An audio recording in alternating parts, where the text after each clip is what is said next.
Welcome, and in this video I'm going to show you how you can fix your analog stick problem on PSP 1000, because 1000 PSP analog sticks is working on the contacts. So basically I will show you how you can fix that.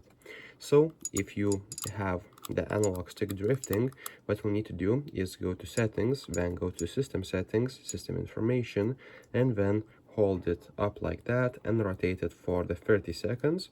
If that doesn't help, we will do another solution that could help you. So basically you'll have these screws right here. So 1, 2, and right here other screws. So what we need to do is tighten those screws a little bit more. So this will allow the faceplate to properly sit on the contacts, and that should help your problem to be fixed. So let's tighten the screws. Just a little bit hard to point from the camera. Okay, so tighten those screws and this should fix your problem. So if this video was helpful, please make sure to subscribe to Guide to Everything, comment down below for the algorithm, and see you in the next one.